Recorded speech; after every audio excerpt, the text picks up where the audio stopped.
It's that time of the week again, and we are back with yet another Bleach Monday episode review. And this week I'm sharing my thoughts on episode 8 titled The Shooting Star Project Zero Mix. This episode adapts the aftermath following the Quincy's first invasion of the Soul Society. It has a significant change of pace since we have had a lot of battle-intensive episodes, and this has been the case ever since the anime has started. So it's kind of a welcomed breath of fresh air to now sit in with the characters and just take in what they are going through. Tensions are very high, especially amongst the captains, as we are learning about the true extent of the damage and the casualties inflicted upon the Soul Society. Now this episode features several cameos from characters that we know and love. We also get to see the Fullbringers return as they are revealed to be training with Ganju, as well as hints that a fan favorite Arrancar may be hanging out with Urahara and the gang. Now if all of this wasn't exciting enough, the main highlights of episode 8 involve the reveal of the highly anticipated Zero Division. They are a group of 5 of the most elite Shinigami that are tasked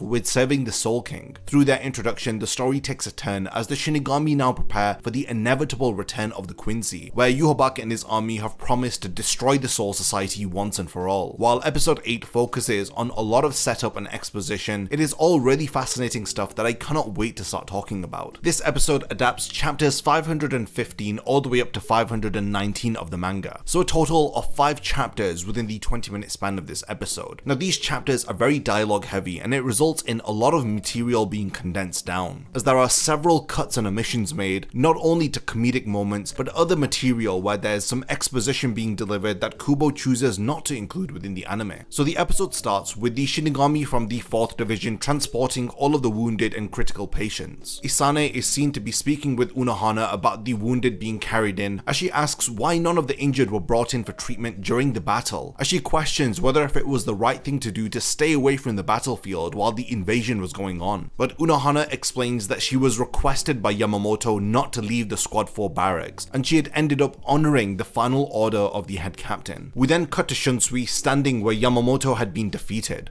as we see him watching over the crater where his body had been decimated. There appears to have been no remains left of the head captain aside from his broken Zanpakuto. Then after the opening sequence, Ichigo learns that Urahara, Orihime and Chad are safe within Hueco Mundo. We are then shown Ikkaku, who refuses to believe that his captain was defeated by the enemy. We then see Hanataro requesting for Ichigo to have further treatment, but he states that he is fine, which doesn't appear to be the case because he still is in fact badly wounded. Shinji arrives to tell Ichigo that Rukia and Renji's procedures within the critical wound department have just been completed, and this is where Ichigo learns about the extent of their injuries. Thankfully, their condition is now stable, as he ends up speaking to Rukia, who thanks him for coming to save the Soul Society. But Ichigo states that he wasn't of much help, but then Shinji reassures him by stating that he was responsible for driving away Yhwach. If Ichigo didn't arrive when he had, then the Soul Society would be in an even worse state, as he tries to lift him up by telling him that he shouldn't be so hard on himself and he needs to stick his chest out more. Ichigo is then rushed away to see Mayuri, who wants to speak to him about his Tensa Zangetsu blade. Meanwhile, Shinji comments on how once again Ichigo is busy as usual and he is not looking after himself. Instead, he is way too concerned about the well-being of others. Rukia also questions the look on Ichigo's face as she states that it looks like he is hiding something.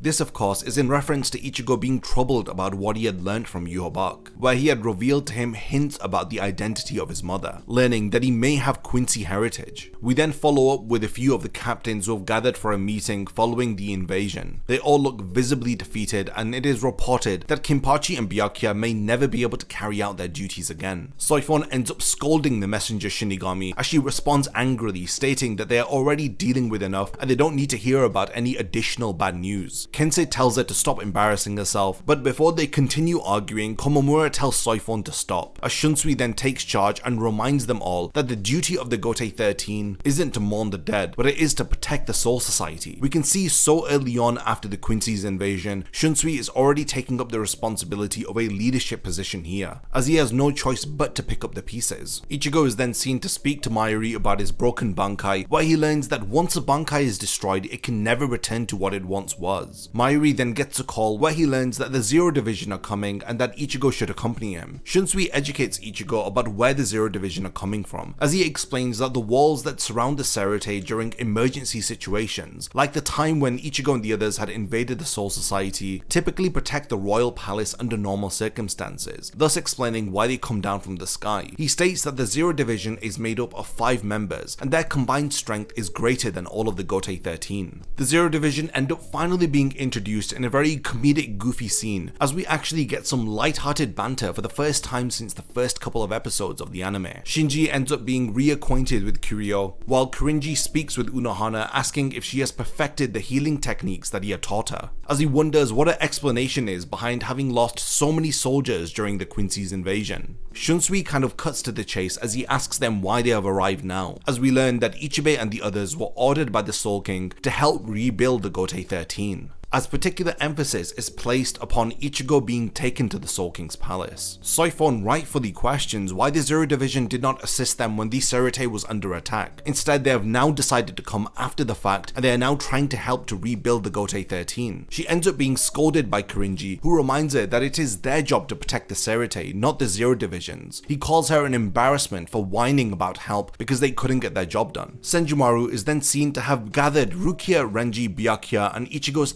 Zangetsu blade. They've decided to take them to the Soul King's palace in order to heal them, because these individuals will not fully recover if they remain within the Serite. Ichibei reveals to Ichigo that they are not taking him to be healed, but for another reason, as they are then interrupted by Urahara, who calls from Huecomundo. Ichigo is able to speak to Orihime and Chad, as he is reassured that they are doing fine, but they are then interrupted by a familiar voice, and fans of this character will be able to identify who this is immediately. But we get an even bigger hint within the anime when we see the Arrancar open the curtain revealing his hollow hole. Now I'm sure that all of you know who this is, as Ichigo wonders why on earth he is with them. He worries for the safety of his friends, but Urahara reassures Ichigo to act for himself from now on. He needs to decide about what he really wants to do without worrying about others. And funnily enough, Urahara ends the call by telling Ichigo not to worry about the Arrancar who is with them, because they have reached an agreement with him. This is a key moment, especially within the manga, where a lot of the burden is lifted off of Ichigo's shoulders. Constantly throughout the series, he worries about the safety and well-being of others, and he ends up putting his own issues on a back burner. But the Thousand Year Blood War arc excels at developing Ichigo's character and helping to conclude his character arc. And this is exactly what Urahara's conversation here was hinting at. Ichigo needs to go to the royal palace, where Ichigo is going to learn some uncomfortable truths about himself and his history, which Yhwach had hinted at him. Ichigo then asks Ichibei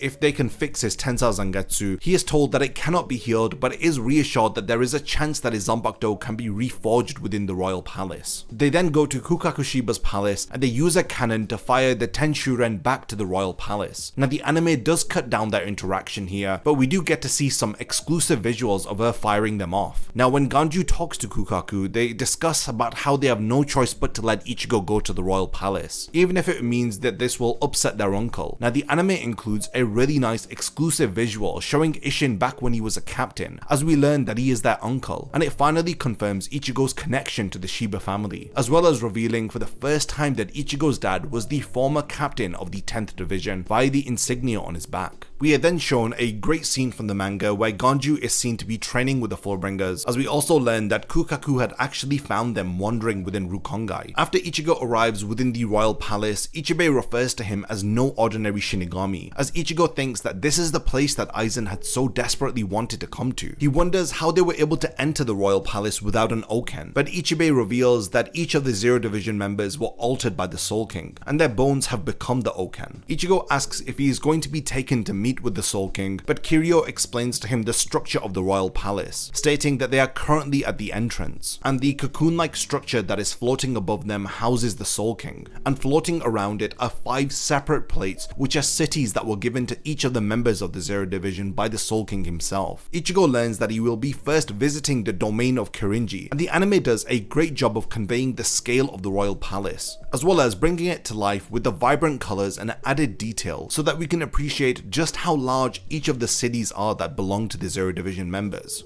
After he arrives within Kirinji's hot springs, he learns about how soaking in the clear water will squeeze out any damaged spiritual pressure. The example of this is shown with Byakuya soaking in the water with all of the bad blood and spiritual pressure leaving his body. But we are shown a separate red hot spring called Blood Pond Hell, and this is where Byakuya is going to go, and it is boiling hot. We learn that the clear water draws out the blood, while any lost blood is then replenished within the red hot spring, and this process is repeated several times until all of the bad blood and bad spiritual pressure is replaced, and this is the process by which Kirinji heals people. This episode wraps up as Kirinji tells Ichigo that he needs no more than one night within the hot spring, after which he will return to be twice as strong. We then cut to the credits, but don't forget to check out the brief post-credit scene at the end of the episode, as we have a stunning scene of lights glistening as we cut to the Soul King awakening. The visuals here really succeed at conveying to us the significance of the god of the Bleach universe. In general, this was a very bright and vibrant episode. We got to see several different locations, most notably the Royal Palace, which was conveyed as an amazing heavenly realm way up in the clouds. It had given me similar vibes to Kami's Lookout from Dragon Ball. This episode did end up having a lot of cut content and changes in comparison to the manga, as it had adapted 5 chapters of dialogue heavy material into this one episode. Episode 8 had featured a lot of downtime and moments to just sit in with the characters, as we get to appreciate everything that has happened. And I think that we really needed this after several really intensive episodes. Like I'd mentioned, there was a lot of cut content in episode 8, which as usual I will be talking about in my next video, where I compare the anime versus the manga, going over everything that was cut, changed and added to the anime. Now let me know all of your thoughts about the 8th episode of Bleach's 1000 Year Blood War arc. Did you feel emotional seeing the aftermath following the first Quincy invasion? How did you feel seeing the captains absolutely devastated, and the sheer scale of the destruction and casualties? Were you impressed by how the Zero Division were introduced in the anime, and did you guess who the mysterious Arrancar with Urahara is? I hope that you all continue the discussion in the comments, and lastly, thank you for making it to the end of this video, and I can't wait to see you in my next Bleach video.